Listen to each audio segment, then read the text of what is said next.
Hello friends, this is SP Singh and welcome to Smarter Everyday. प्यारे दोस्तों, बात करेंगे बीएड का जो बहुत ही महत्वपूर्ण टॉपिक है, एक शिक्षा के अभिकरण।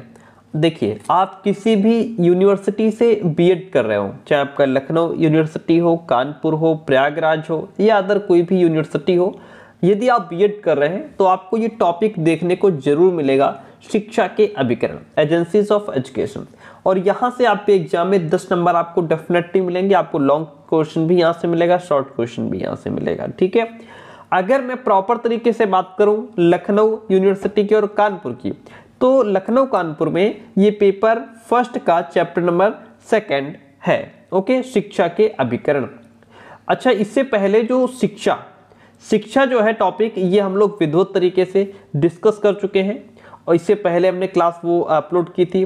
शिक्षा का अर्थ क्या है, शिक्षा का शाब्दिक अर्थ क्या होता है, ठीक है, इस तरीके की क्लास थी। बहुत ही सिंपल सरल साधारण भाषा में हमने इसको समझाया है। शिक्षा का संकुचित अर्थ क्या होता है, ओके, शिक्षा का व्यापक अर्थ क्या होता है। यदि आप एक बार ये पढ़ लेंगे तो दोबारा आपको पढ़ने की आवश्यकता नहीं रह जाएगी। शिक्षा का विश्लेषणात्मक अर्थ क्या होता है, ओके, इस तरीके से इन पिक्चर्स के माध्यम से हमने समझाया हुआ है। तो ये क्लास अगर आपने नहीं देखी है तो जरूर देखिएगा। तो इस औपचारिक शिक्षा क्या है, ठीक है, और अनौपचारिक शिक्षा क्या होती है, शिक्षा की प्रकृति क्या है, ये सारी चीजें हम लोग डिस्कस कर चुके हैं एक ही क्लास में। और आज इस पूरे चैप्टर 2 को, यानी कि शिक्षा के अभिकरण जो टॉपिक है, इसको हम लोग कंप्लीट करेंगे इसी क्लास में। सबसे पहला पॉइंट, बाकी आप किसी भी यूनिवर्सिटी से देख रहे हो, आपके लिए इंपॉर्टेंट टॉपिक है। शिक्षा के अभिकरण की बात करेंगे, एजेंसीज ऑफ एजुकेशन। देखिए, अभिकरण का मतलब क्या होता है, अभिकरण का मतलब होता है एजेंसी, यानी कि कोई साधन। ओके, शिक्षा के ऐसे कौन कौन से साधन हैं जिनसे हमको ज्ञान प्राप्त होता है, जिनसे हमें सीखने को मिलता है। जैसे आपका घर परिवार हो गया, आपका विद्यालय हो गया, जनसंचार के माध्यम हो गए, इनसे भी तो हमको सीखने को मिलता है। सिर्फ ऐसा नहीं कि विद्यालय ही वो माध्यम है जहां से बालक सीखता है, नहीं, बहुत सारे माध्यम हैं। आपका घर परिवार से भी हम सीखते हैं, अपने समाज से भी सीखते हैं, ये जो आजकल जनसंचार माध्यम है इनके माध्यम से सीखते हैं। ठीक है, बहुत सारी चीजें हैं, सबको विधिवत तरीके से हम लोग समझने वाले हैं। देखिए, अगर आप ठीक से समझ लेंगे तो आपके दिमाग में एकदम कतई बैठ जाएगा, दोबारा आपको दिक्कत नहीं होगी। शिक्षा के अभिकरणों का अर्थ क्या होता है, अभिकरण या साधन। अंग्रेजी शब्द एजेंसी का हिंदी रूपांतरण सिंपल सरल साधारण भाषा में लिखा हुआ है कि जो अभिकरण या साधन है वो अंग्रेजी शब्द एजेंसी का क्या है, हिंदी रूपांतरण, यानी कि इंग्लिश में इसको एजेंसी कहते हैं। एजेंसी का अर्थ है एजेंट का कार्य। एजेंसी का अर्थ क्या है, एजेंट का काम। एजेंट से हमारा अभिप्राय उस व्यक्ति या वस्तु से होता है जो कोई काम करता है या फिर उस पर अपना प्रभाव डालता है। एजेंट का मतलब यहाँ पे है कोई व्यक्ति या वस्तु, वो चीज है एजेंट, वो माध्यम है जो या तो खुद काम कर रहा है या फिर अपना प्रभाव दूसरे पर डाल रहा है। अतः शिक्षा के अभिकरण वे तत्व हैं, कारण, स्थान या संस्थाएं होती हैं जो बालक पर शैक्षिक प्रभाव डालते हैं। मान लीजिए शिक्षा के अभिकरण में यहाँ पे आपकी जो संस्था है वो विद्यालय है, तो विद्यालय क्या करता है, विद्यालय जो है वो बालक पर शिक्षा से संबंधित यानी कि शैक्षिक प्रभाव डालता है। क्या करता है, शैक्षिक प्रभाव डालता है। यहाँ पे जैसे अब बीडी भाटिया के अनुसार क्या लिखा हुआ है, बीडी भाटिया कहते हैं कि समाज ने शिक्षा के कार्यों को करने के लिए अनेक विशिष्ट संस्थाओं का विकास किया है। समाज ने शिक्षा के कार्यों को करने के लिए, यानी कि शिक्षा से संबंधित काम को करने के लिए, शिक्षा का डेवलपमेंट करने के लिए विशेष संस्थाओं का विकास किया है। इन्हीं संस्थाओं को शिक्षा के अभिकरण कहा जाता है। आइए और डीप समझते हैं। देखिए, किसी भी टॉपिक को आप यदि पढ़ रहे हैं तो उसकी 2 परिभाषाएं बिल्कुल कतई रट लीजिएगा, याद कर लीजिएगा। ये परिभाषाएं बहुत अहम होती हैं, बहुत काम आती है एग्जाम में, इन्हीं के मार्क्स मिलते हैं आपको। शिक्षा के जो अभिकरण हैं उनका वर्गीकरण कर दिया गया है, यानी कि उनका क्लासिफिकेशन हो गया, बांट दिया गया है। जैसे सक्रिय और निष्क्रिय अभिकरण हो गए, एक्टिव और पैसिव एजेंसी कौन कौन सी होती हैं। शिक्षा के सक्रिय अभिकरणों में घर या परिवार, धार्मिक संस्थाएं, समाज, राज्य, क्लब, समाज कल्याण केंद्र, ये सब जो हैं वो शिक्षा के सक्रिय अभिकरण हैं। ओके, इनमें शिक्षा देने वाले और शिक्षा प्राप्त करने वाले में प्रत्यक्ष क्रिया प्रतिक्रिया होती है, यानी कि दोनों एक्टिव होते हैं, इसीलिए इसको सक्रिय कहा गया है। भाई यदि आपको घर परिवार से शिक्षा मिल रही है तो कोई चीज़ अगर आपको घर में बताई जा रही है तो आप पलट करके जवाब भी दे सकते हैं या पूछ सकते हैं, क्वेश्चन कर सकते हैं कि ये कैसे हुआ, वो कैसे हुआ, तारे क्यों चमकते हैं, है ना, ये चंदा मामा को चंदा मामा क्यों कहते हैं, या सूरज रोज पूरब में ही क्यों निकलता है। कोई भी A to Z क्वेश्चन मान लीजिए आप, जैसे बच्चों को घर में बताया जाता है, उस पर डिस्कशन कर सकते हैं। क्योंकि धार्मिक संस्थाएं हैं, वहाँ पे दोनों एक्टिव होते हैं। धार्मिक कोई संस्था है जहाँ पे आप गए, कोई चीज़ आपको नहीं समझ में आ रही तो आप वहाँ के जो पुजारी है या और भी जो व्यक्ति आप उनसे पूछ सकते हैं। समाज हो गया, है ना, राज्य, क्लब हो गया, समाज कल्याण केंद्र, ये जो है ये शिक्षा के एक्टिव एजेंसीज हैं, सक्रिय अभिकरण के अंतर्गत आते हैं। इनमें जो शिक्षा दे रहा है और जो शिक्षा प्राप्त कर रहा है उसमें क्रिया प्रतिक्रिया होती है। निष्क्रिय साधन में एक पक्ष एक्टिव होता है, दूसरा पैसिव होता है, यानी कि इसमें सिर्फ एक ही एक्टिव होता है, दूसरा पैसिव होता है। जैसे समाचार पत्र, सिनेमा, टेलीविज़न, रेडियो, प्रेस आदि, इनमें जो चीज़ आपके ज्ञान की है या जो चीज़ आप पढ़ रहे हैं, समझ रहे हैं, टेलीविज़न में देख रहे हैं, वो सिर्फ आप देख रहे हैं, आप टेलीविज़न से क्वेश्चन नहीं कर सकते। रेडियो में कोई बताया जा रहा है कुछ, आप उसको सिर्फ सुन सकते हैं, उस पर आप क्वेश्चन नहीं पूछ सकते। ठीक है, समाचार पत्र सिर्फ पढ़ सकते हैं, क्वेश्चन नहीं पूछ सकते, यानी कि यहाँ पे सिर्फ एक एक्टिव है, दूसरा पक्ष पैसिव है, इसीलिए इसको निष्क्रिय साधन कहा गया है। व्यावसायिक और अव्यावसायिक अभिकरण क्या होता है? देखिए, व्यावसायिक साधन वे हैं जो प्रत्यक्ष या और अप्रत्यक्ष रूप से व्यक्ति का ज्ञान बढ़ाने का काम करते हैं, साथ ही वे व्यक्ति के व्यवहार आचरण को भी प्रभावित करते हैं। इनका प्रयोग व्यावसायिक दृष्टि से किया जाता है। ठीक है, जो व्यावसायिक साधन होते हैं ये प्रत्यक्ष और अप्रत्यक्ष रूप से व्यक्ति का क्या करते हैं? ज्ञान बढ़ाने का काम करते हैं। ये व्यक्ति के व्यवहार आचरण को भी प्रभावित करते हैं। व्यावसायिक साधनों में जैसे आपका रेडियो है, टेलीविज़न है, फिल्म है, पत्र पत्रिकाएं, नाटक आदि को स्थान प्रदान किया गया है। किसमें? ये व्यावसायिक अभिकरण के अंतर्गत आते हैं। अव्यावसायिक अभिकरण में कौन कौन आते हैं? अव्यावसायिक साधन वे हैं जिनका उद्देश्य न किसी व्यवसाय को बढ़ाना होता है और न ही इनका शिक्षा के लिए आयोजन किया जाता है। इनका प्रयोग समाज सेवा की दृष्टि से किया जाता है, जैसे खेल क्लब हो गया, समाज कल्याण केंद्र हो गया, है ना, प्रौढ़ शिक्षा के केंद्र हो गए, स्काउटिंग, युवा संगठन, ये सभी चीज़ें अव्यावसायिक साधन के अंतर्गत आती हैं। अब अगला जो क्लासिफिकेशन किया गया है इसमें औपचारिक और अनौपचारिक में बांट दिया गया है। कैसे औपचारिक और अनौपचारिक में इसको बांटा गया है, आइए आपको समझाते हैं। देखिए, शिक्षा के औपचारिक साधन एक निश्चित योजना के अनुसार होते हैं। जो औपचारिक साधन होते हैं उनमें आपका समय निश्चित होता है, स्थान निश्चित होता है, सिलेबस निश्चित होता है, सब कुछ पहले से फिक्स होता है। इनके जो नियम होते हैं वो भी निश्चित होते हैं और इनकी देखभाल प्रशिक्षित व्यक्तियों के द्वारा की जाती है, यानी कि वेल ट्रेंड व्यक्तियों के द्वारा देखभाल की जाती है बालक की। इसके अंतर्गत आपका विद्यालय आ जाएगा, आपकी लाइब्रेरी आ जाएगी, लाइब्रेरी में एक समय जो है कि निश्चित होता है, अजायब घर हो गए, चित्र भवन हो गए, पुस्तकें, ये सब चीज़ें शिक्षा के औपचारिक साधन हैं।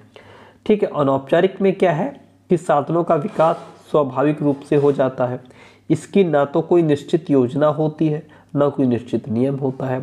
जैसे सबसे पहले आपका परिवार है, परिवार में हम 24 घंटे सीखते रहते हैं, है ना। इसमें जो है कि तो समय फिक्स नहीं रहता, स्थान फिक्स नहीं रहता, हम हर समय सीखते रहते हैं। ठीक है, और धर्म है, समाज से हम हर समय सीखते रहते हैं। राज्य, रेडियो, समाचार पत्र, खेल के मैदान, ये सब चीज़ें क्या है? अनौपचारिक साधन है, जिनमें ना तो समय निश्चित है, ना स्थान निश्चित है, ना पाठ्यक्रम निश्चित है, ना तो कोई नियम है ना कुछ नहीं।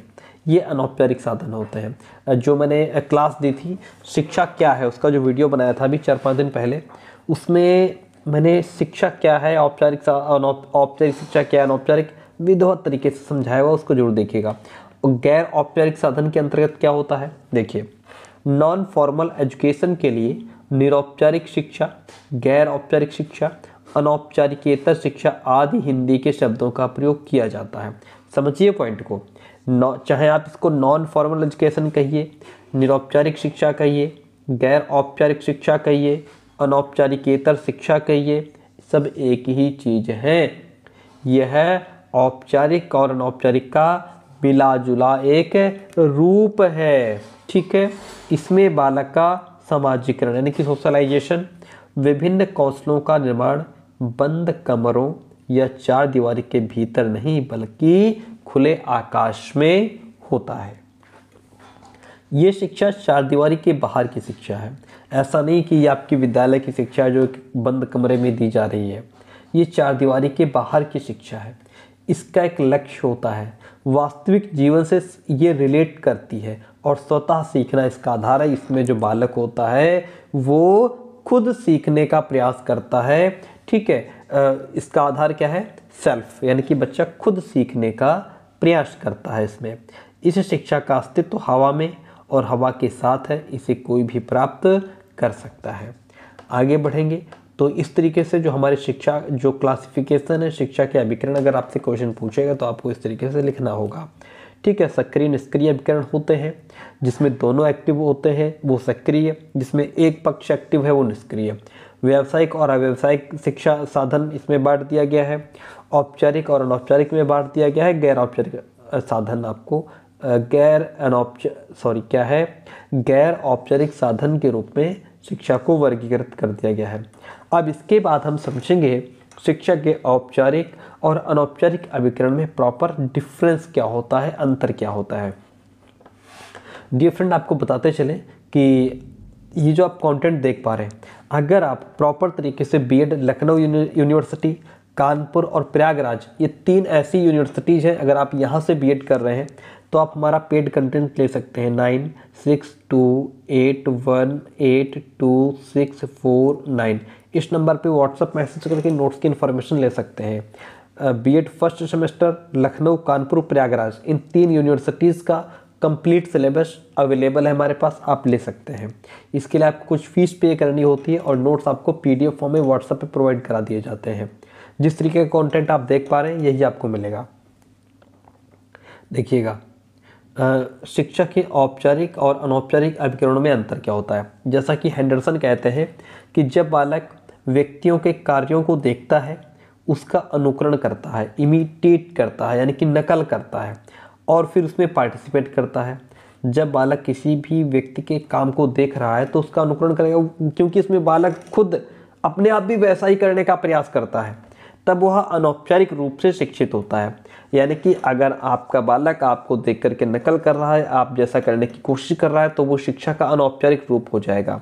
जब उसको सचेत करके और जानबूझकर पढ़ाया जाता है तब वो औपचारिक रूप से शिक्षा प्राप्त करता है। आप कोई भी काम घर में कर रहे हैं, बालक आपको देख करके स्वतः उस तरीके का काम करने की कोशिश करने लगता है तो वो अनौपचारिक रूप हो जाएगा, क्योंकि बालक वहाँ भी सीख रहा है तो वो अनौपचारिक रूप से शिक्षा हो जाएगी। लेकिन जब आप कॉपी किताब लेकर के बालक को पढ़ने के लिए बैठाते हैं, उसको सिखाने का प्रयास करते हैं, वो औपचारिक शिक्षा हो जाएगी। आइए इसको और डीप समझते हैं। औपचारिक अभिकरण होता क्या है।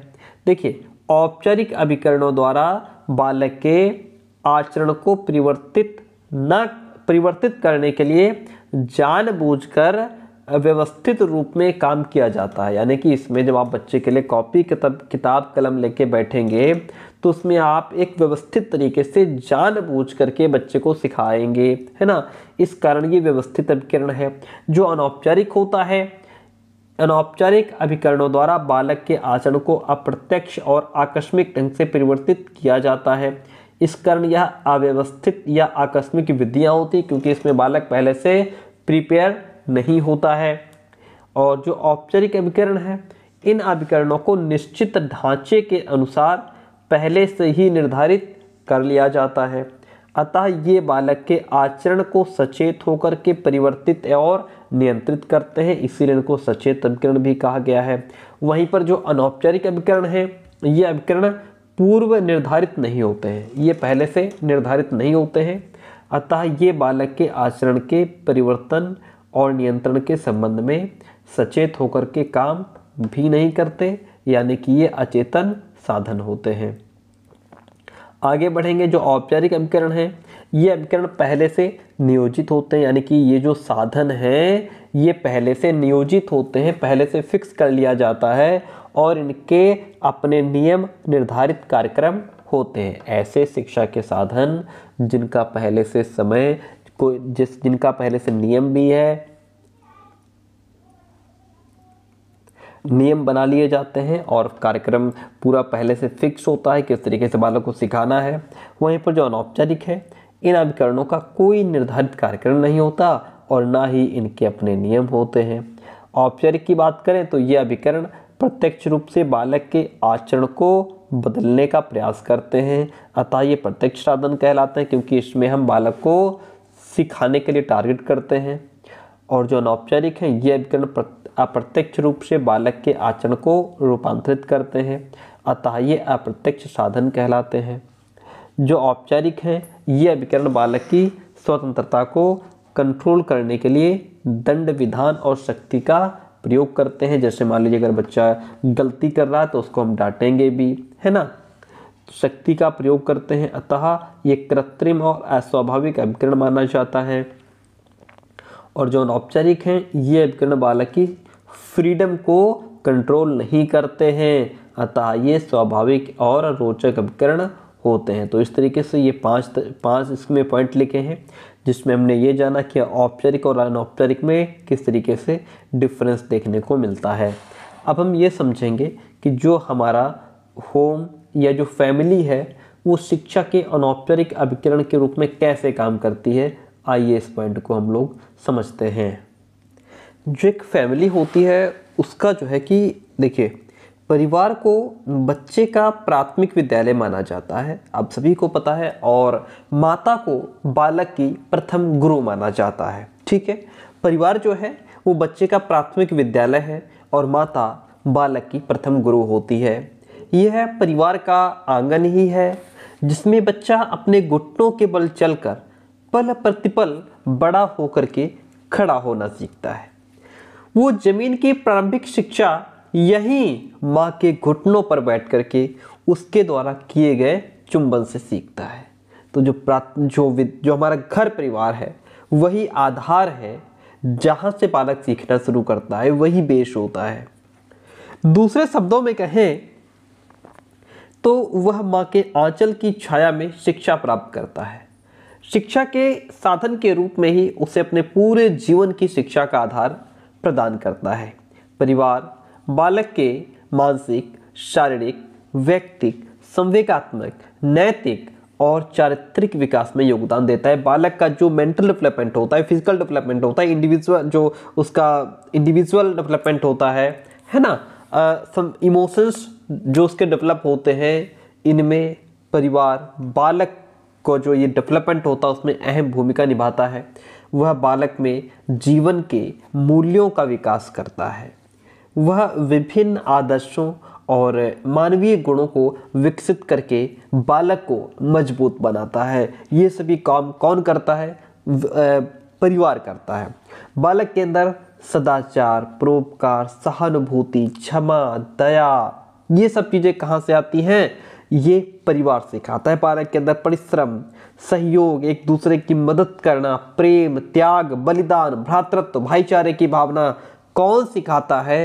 परिवार सिखाता है बालक को। ठीक है, बालक को जो है कि परिवार ही वो साधन है जो अनुशासन का पाठ पढ़ाता है। ठीक है, तो परिवार शिक्षा का अनौपचारिक साधन है, फिर भी यह बच्चे को औपचारिक शिक्षा प्राप्त करने के योग्य बनाने का काम परिवार करता है। खुद अनौपचारिक साधन है, लेकिन बच्चा ठीक तरीके से औपचारिक शिक्षा प्राप्त करने के योग्य बने, ये कौन सिखाता है? जो अनौपचारिक साधन है। यह बच्चे का प्राथमिक समाज है, उसका समाजीकरण, सोशलाइजेशन यही होता है। अब देखिए, परिवार का अर्थ और परिभाषा हम और डीप में जाते हैं। देखिए, घर या परिवार समाज की एक इकाई है। जो घर या परिवार है वो क्या है? समाज की एक इकाई है। ये सबसे अधिक आधारभूत सामाजिक समूह माना गया है। इसमें साधारणतः पति पत्नी और उनके बच्चे होते हैं। एक परिवार में पति पत्नी और उनके बच्चे, ये एक फैमिली कंप्लीट होती है। कभी कभी पति या पत्नी के माता पिता भी उनके साथ में रहते हैं।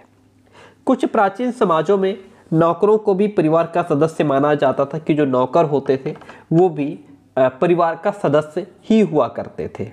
इसलिए फैमिली शब्द की उत्पत्ति फैमुलस शब्द से मानी जाती है, जिसका अर्थ होता है सर्वेंट यानी कि नौकर।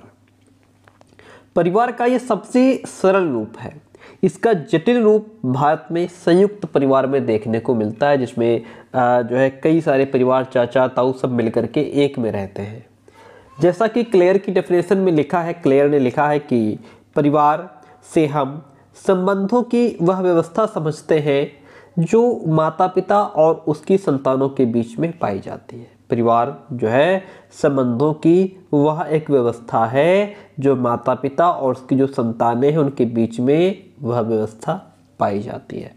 वहीं पे मैकाइवर एवं पेस ने कहा है कि परिवार उस समूह का नाम है जिसमें स्त्री पुरुष का यौन संबंध पर्याप्त निश्चित हो और इनका साथ इतनी देर तक रहे जिससे संतान उत्पन्न हो जाए और पालन पोषण भी किया जाए। डियर फ्रेंड, डेफिनेशंस बहुत इंपॉर्टेंट होती हैं, इनको रट लीजिएगा और आपका जो लॉन्ग क्वेश्चन होता है उसमें 2-3 परिभाषाएं लिखनी जरूरी होती हैं। आप जितना बढ़िया से परिभाषाएं लिखेंगे उतने अच्छे मार्क्स मिलेंगे। देखिए नेक्स्ट पॉइंट कहता है कि परिवार का अर्थ है परिवेश, घर की दीवारें और छत नहीं। परिवार का परिवेश अनेक प्रभावों से परिपूर्ण होता है। परिवार में ऐसा नहीं कि घर की दीवारें और छत ही होती है, नहीं। परिवेश यानी कि घर की दीवारें और छत नहीं, परिवार का जो परिवेश है, परिवार का जो वातावरण है, जो एटमॉस्फेयर है, वो उस पर कई सारे प्रभाव पड़ते हैं। वो कई प्रभावों से परिपूर्ण होता है। इस परिवेश में स्नेह और अधिकार दोनों एक साथ होते हैं। परिवार या घर का अस्तित्व बहुत कुछ मानसिक या भावनात्मक होता है। परिवार में निस्वार्थ स्नेह, सुरक्षा, साथ, सौहार्द, सम्मान और परस्पर समर्पण के भाव पलते बढ़ते हैं। इनसे युक्त परिवेश से अपनापन का भाव विकसित होता है। यही भाव घर या परिवार कहलाता है। आपने समझा घर या परिवार क्या होता है? ठीक है, देखिए आप देखिए यहाँ से हम बात करेंगे कि बालक के जीवन में आखिर परिवार का महत्व क्या है। हमने परिवार को तो समझ लिया, लेकिन परिवार का महत्व क्या है इसको समझना जरूरी है।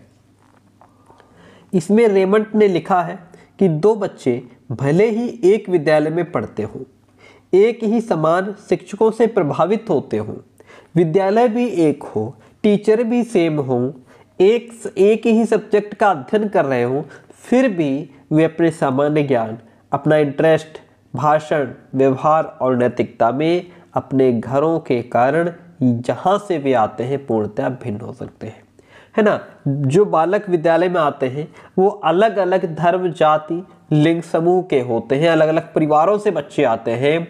उनका विद्यालय तो सेम है, सब्जेक्ट भी सेम पढ़ रहे हैं, सेम टीचर से पढ़ रहे हैं, फिर भी जो उनमें भिन्नता दिखाई दे रही है, उनका जो सामान्य ज्ञान अलग अलग है, जो रुचि, उनका इंटरेस्ट अलग अलग है, उनका जो व्यवहार अलग अलग है, उनकी जो नैतिकता अलग अलग है, वो किसके कारण है? वो उसके कारण है जहां से वे आए हैं, जिस घर से वे आते हैं, जिस परिवार से वे आते हैं, उन पर उसका प्रभाव है। इसलिए डिफरेंस है सब में।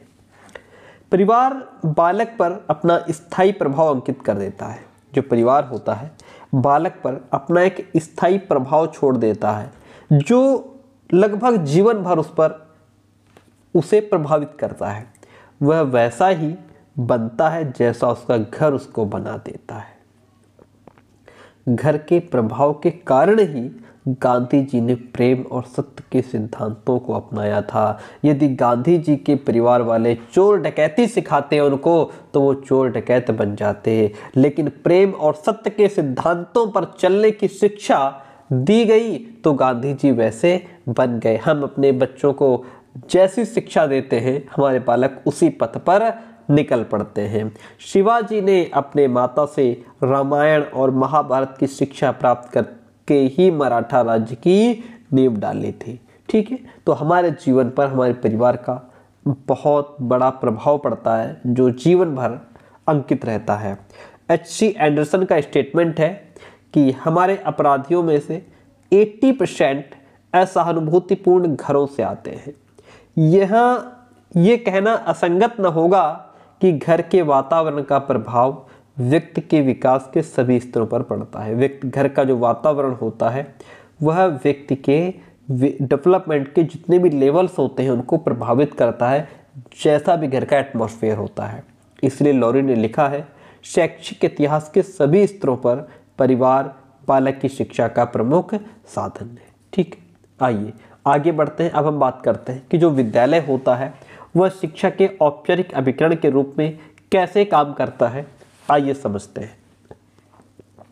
देखिएगा, वर्तमान समय में प्रेजेंट टाइम की अगर बात करें तो औद्योगिकीकरण, जनसंख्या की वृद्धि, नगरीकरण, आवश्यकताओं की अधिकता, जनसंचार माध्यम, ज्ञान विज्ञान के विस्फोट ने ज्ञान को जटिल और विशिष्ट बना दिया है। विद्यालय के अतिरिक्त अन्य किसी शिक्षा अभिकरण के द्वारा अब नवीन ज्ञान की शिक्षा देना असंभव प्रतीत होता है। यानी कि विद्यालय के अतिरिक्त जो अन्य किसी शिक्षा अभिकरण के द्वारा, जो दूसरे शिक्षा के माध्यम है, जो साधन है, उनके द्वारा नए ज्ञान की शिक्षा देना इम्पॉसिबल सा लगता है। देखिए, सामाजिक सांस्कृतिक धरोहर को एकत्रित करके उसका विकास करने और उसे दूसरी पीढ़ी को ट्रांसफर करने के लिए विद्यालय ही एक उपयुक्त साधन है। जो हमारी सामाजिक सांस्कृतिक विरासत है उसको हम समेटे रखें और फिर उसका डेवलपमेंट करें, उसे अगली पीढ़ी को ट्रांसफ़र करें। ये काम विद्यालय ही करता है। विद्यालय ही वो उचित साधन है जहाँ से हम अपनी सभ्यता और संस्कृति को आगे बढ़ा सकते हैं, दूसरी पीढ़ी को ट्रांसफ़र कर सकते हैं। टीपी नन ने कहा है, टीपी नन का स्टेटमेंट है, एक राष्ट्र के विद्यालय उसके जीवन के वे अंग हैं जिनका विशिष्ट कार्य राष्ट्र की आध्यात्मिक शक्ति को एकत्रित करना है, उसके ऐतिहासिक क्रम को बनाए रखना है, उसकी पूर्ण जो प्राप्तियां हैं, उनकी जो भी उन्होंने प्राप्त किया है उसकी रक्षा करना और उसके भविष्य की गारंटी करना है। ऐसा टीपी नन का स्टेटमेंट है, आप इनको याद रखेंगे। विद्यालय का महत्व क्या है, विद्यालय की आवश्यकता क्या है, समझिए। एस बालकृष्ण जोशी ने लिखा है कि किसी भी राष्ट्र की प्रगति का निर्माण विधानसभाओं, न्यायालयों और फैक्ट्रियों में नहीं होता। कोई भी राष्ट्र जो होता है उसकी प्रगति का निर्माण विधानसभा नहीं करती, न्यायालय नहीं करते, किसी फैक्ट्री में उस राष्ट्र की प्रगति नहीं होती, वर्ण विद्यालयों में उसकी प्रगति का निर्माण होता है। विद्यालय का महत्व कई कारणों से, पहली बात तो जीवन की जटिलता के कारण भी विद्यालय का महत्व बढ़ जाता है। देखिए, कॉम्प्लेक्सिटी ऑफ लाइफ। आज का जीवन प्राचीन काल के जीवन के समान सरल और सुखमय नहीं है। जिस तरीके से प्राचीन काल का समय सुखमय था, आसान था, आज जीवन उस समय की तुलना में कहीं अधिक कॉम्प्लिकेटेड हो गया है। मनुष्य को अपने कार्यों से इतनी फुर्सत नहीं मिलती कि वे अपने बच्चों की देखभाल कर सकें। उनके पास अपने बच्चों को समय देने का समय ही नहीं है कि हम अपने बच्चों के पास कुछ समय के लिए बैठ पाएं, उनको कुछ बेहतर सिखा सकें। आज मनुष्य के पास समय की कमी के कारण उसने अपने बच्चों की देखभाल और उनका जो भी उनका शारीरिक, मानसिक, आध्यात्मिक हर तरीके का जो डेवलपमेंट होता है वो सारा काम उसने विद्यालय को सौंप दिया है। ठीक है, आगे बढ़ते, इसीलिए विद्यालय का इम्पोर्टेंस बढ़ गया है क्योंकि व्यक्ति खुद अपने बालक को समय नहीं दे पा रहा है। घर और विश्व को जोड़ने वाली कड़ी, यानी कि connecting link between the home and the world. बालक की शिक्षा में घर का बहुत महत्वपूर्ण स्थान है। भाई डेफिनेटली बालक की शिक्षा जो है उसमें घर का महत्वपूर्ण स्थान है। घर में रहकर वो अनुशासन, सेवा, सहानुभूति, निस्वार्थता आदि गुणों को सीखता है। घर की चारदीवारी में बंधे रहने के कारण ये गुण अपने परिवार के व्यक्तियों तक ही सीमित रह जाते हैं। विद्यालय में विभिन्न वर्गों और संप्रदायों के बालकों के संपर्क में आकर के उसका जो दृष्टिकोण है वो और बड़ा हो जाता है। अगर बालक घर की चारदीवारी में ही बंधा रहेगा तो उसको जो भी कुछ सिखाया जा रहा है वो वहीं तक सीमित रह जाएगा। लेकिन जब बालक घर से बाहर निकलता है, विद्यालय पहुंचता है, तो विद्यालय में बालक अलग अलग धर्म से आते हैं, अलग अलग घर परिवार से आते हैं, समाज से आते हैं, उनका धर्म अलग है, जाति अलग है, समूह अलग हो सकता है। इसकी वजह से बालक का जो दृष्टिकोण है वो और ज़्यादा विस्तृत हो जाता है। इस प्रकार विद्यालय और बाहरी जीवन को जोड़ने वाली कड़ी है। जो विद्यालय है वो घर और बाहर का जो जीवन है उसको जोड़ने का काम करता है। विशाल सांस्कृतिक विरासत की अगर बात करें तो आज की सांस्कृतिक विरासत बहुत ही विशाल हो गई है। इसमें अनेक प्रकार के ज्ञान, कुशलताओं और कार्य करने की विधियों का समावेश हो गया है। ऐसी विरासत को शिक्षा देने में व्यक्ति अपने को असमर्थ पाते हैं और उन्होंने ये काम भी विद्यालय को सौंप दिया है। विशिष्ट वातावरण की अवस्था यानी कि प्रोविजन ऑफ स्पेशल एनवायरनमेंट की अगर बात करें तो आज देखिए, विद्यालय छात्रों को एक विशिष्ट वातावरण प्रदान करता है। जो विद्यालय है वो बच्चों को एक विशेष एटमॉस्फेयर प्रदान करता है। ये वातावरण शुद्ध, सरल और सुव्यवस्थित होता है।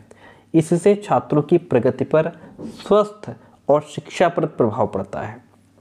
ऐसा वातावरण शिक्षा का और कोई साधन नहीं प्रदान कर सकता। जो वातावरण विद्यालय प्रदान करता है, दूसरा कोई ऐसा साधन नहीं है जो इस तरीके का एटमॉस्फेयर बालक के लिए तैयार कर सके। व्यक्ति का सामंजस्यपूर्ण विकास, देखिए, विद्यालय का एक निश्चित उद्देश्य और पहले से नियोजित एक कार्यक्रम होता है, यानी कि पूर्व नियोजित कार्यक्रम होता है, और फिर उसी के परिणाम स्वरूप इसका बालक पर व्यवस्थित रूप से प्रभाव भी पड़ता है और उसके व्यक्तित्व का सामंजस्यपूर्ण विकास हो पाता है। तो इस तरीके से विद्यालय का जो महत्व है वो और ज़्यादा बढ़ जाता है। ठीक है, अब आगे बात करेंगे नेक्स्ट पॉइंट की। समाज शिक्षा के साधन के रूप में कैसे काम करता है। देखिए, जो समाज होता है वो शिक्षा के साधन के रूप में कैसे काम करता है, कैसे बालक समाज से शिक्षा ग्रहण करता है, आइए इसकी बात करते हैं। क्लास कैसे रही लास्ट में आप कमेंट करके जरूर बताएंगे, और जो हमारा टेलीग्राम चैनल है उसका लिंक डिस्क्रिप्शन बॉक्स में पड़ा है, आप वहां से उसको ज्वाइन कर सकते हैं। भारतीय समाज ने लोकतांत्रिक शासन व्यवस्था का चयन किया है, और लोकतंत्र कोई व्यवस्था नहीं है बल्कि जीवन की एक शैली है। लोकतंत्र की सफलता के लिए यह आवश्यक है कि व्यक्ति अंतः मन से, अपने अंदर मन से लोकतांत्रिक मूल्यों और आदर्शों को अपनाए और उसी के अनुरूप अपने व्यवहार को संचालित भी करे, और ये काम शिक्षा के द्वारा आसानी पूर्वक सरलता से किया जा सकता है। शिक्षा को भारतीय समाज निम्न रूपों में प्रभावित कर रहा है। हमारा जो भारतीय समाज है वह शिक्षा को किस तरीके से प्रभावित कर रहा है, आइए समझते हैं। सामाजिक न्याय की भावना का विकास कौन करता है? हमारा समाज करता है। सामाजिक न्याय की भावना से अभिप्राय यहाँ पे ये है कि व्यक्तियों को भेदभाव से ऊंचा उठाना, ये जो एक दूसरे के प्रति जाति, ऊंच नीच, धर्म का भेदभाव है, इससे ऊंचा उठाने का काम समाज कर रहा है, और उन्हें ये प्रशिक्षण देना कि सरकार से वो जो भी मांग करें उसमें उनका अपना हित या स्वार्थ ही सम्मिलित ना हो, सिर्फ अपने लिए नहीं बल्कि अन्य लोगों के हित का भी उसमें ध्यान रखा जाना चाहिए। साथ ही छात्रों को इस बात का प्रशिक्षण भी देना है कि वह एक दूसरे के हित में सम्मिलित हो सकें और समाज में हर काम सहयोग और अनुशासन से करें। यह शिक्षा कौन दे रहा है? समाज दे रहा है कि आप ऊंच नीच, जाति भेदभाव, धर्म से ऊपर उठ करके और जो है ऊपर उठिए, और इस तरीके का प्रशिक्षण देना है कि जो भी आप सरकार से मांग करें उसमें पूरे समाज का हित होना चाहिए। प्रौढ़ शिक्षा कार्यक्रमों को प्रोत्साहन देने का काम समाज कर रहा है। प्रजातंत्र में शिक्षा को प्रौढ़ वर्ग को भी शिक्षित करने का दायित्व लेना होगा। शिक्षा में जो प्रौढ़ वर्ग है उसको भी शिक्षित करने का दायित्व लेना होगा, और यह काम प्रौढ़ शिक्षा कार्यक्रमों को संचालित करके संपन्न किया जा सकता है। प्रौढ़ व्यक्तियों को जागरूक करना इस कारण आवश्यक है जिससे वह प्रजातांत्रिक व्यवस्था को समझें और उसमें अपना सहयोग दें। इसलिए जो प्रौढ़ व्यक्ति हैं, निरक्षर हैं, उनको भी साक्षर बनाया जाए। भविष्य के प्रति आस्था उत्पन्न करने का काम। देखिए, उज्जवल भविष्य की कामना करना प्रत्येक व्यक्ति के जीवन का लक्ष्य होना चाहिए। उज्जवल भविष्य की कामना करना, अपनी भविष्य के प्रति एक आशा होनी चाहिए। हम सभी लोग आशा पर ही विश्वास किए हैं, यानी कि होप के सहारे जी रहे हैं कि एक दिन अच्छा होगा, एक दिन अच्छा होगा, है ना।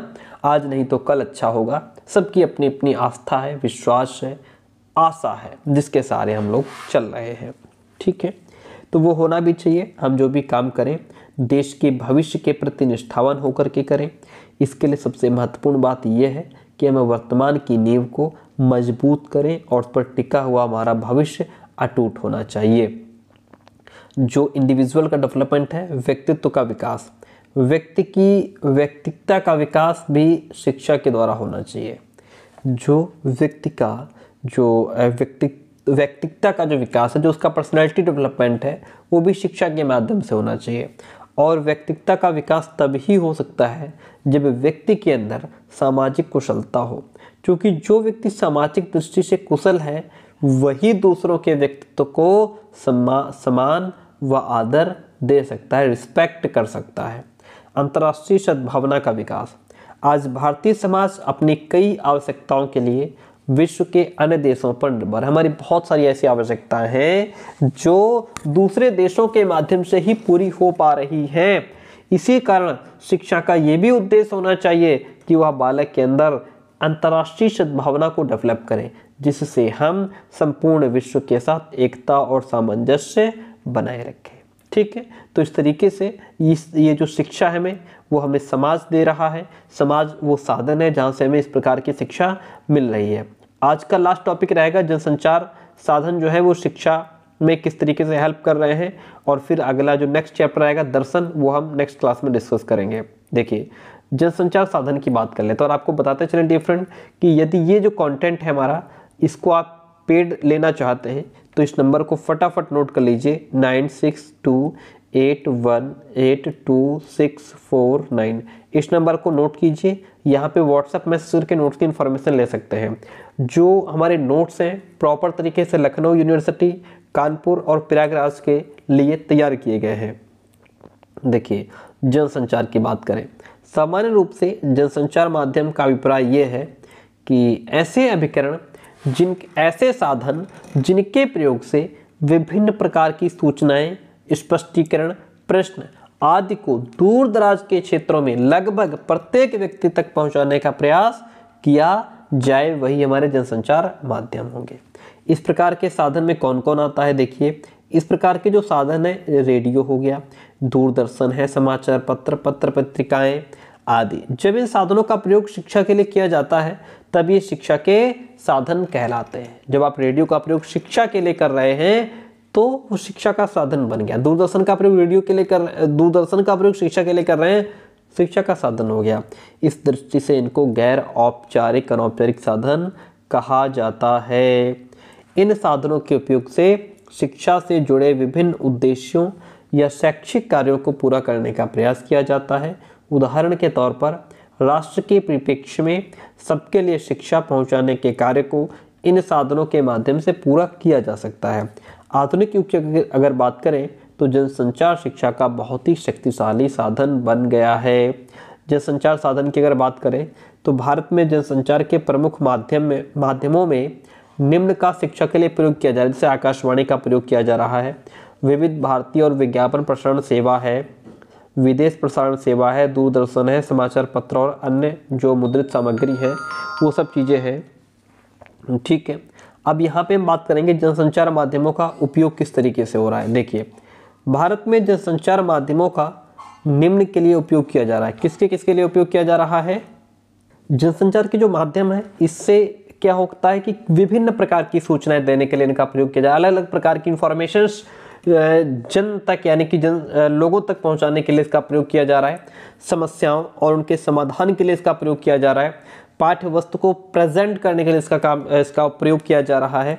व्यक्ति को अंतर्राष्ट्रीय मंच से जोड़ने के लिए जनसंचार माध्यमों का प्रयोग किया जा रहा है। सामाजिक परिवर्तन लाने के लिए पृष्ठभूमि तैयार करने के लिए भी इसका प्रयोग किया जा रहा है। जिज्ञासा, सृजनात्मकता, कल्पना शक्ति आदि को जागृत करने के लिए, ज्ञान के विभिन्न क्षेत्रों में हुए जो बहुत तेजी से विकास हैं उनसे अवगत कराने के लिए भी जनसंचार माध्यम का प्रयोग किया जा रहा है। द्रुत विकास का मतलब होता है बहुत तेजी से किया गया डेवलपमेंट या हुआ डेवलपमेंट। शैक्षिक कार्यक्रमों के प्रसारण के लिए भी जनसंचार माध्यम का प्रयोग किया जा रहा है। तो इस तरीके से हमारी आज की क्लास चैप्टर सेकंड शिक्षा के विवरण टॉपिक पूरा कंप्लीट खत्म हो गया है। अगर आपने इसको ठीक से समझ लिया तो डेफिनेटली आपको इसमें 10 नंबर जरूर मिलेंगे, ठीक है। और आपसे फिर कहना चाहेंगे इस तरीके का कंटेंट पढ़ने के लिए आप हमें इस नंबर पे व्हाट्सएप मैसेज कर सकते हैं, ठीक है। क्लास कैसी रही कमेंट करके जरूर बताइएगा एंड मिलते हैं बहुत जल्दी नेक्स्ट क्लास में।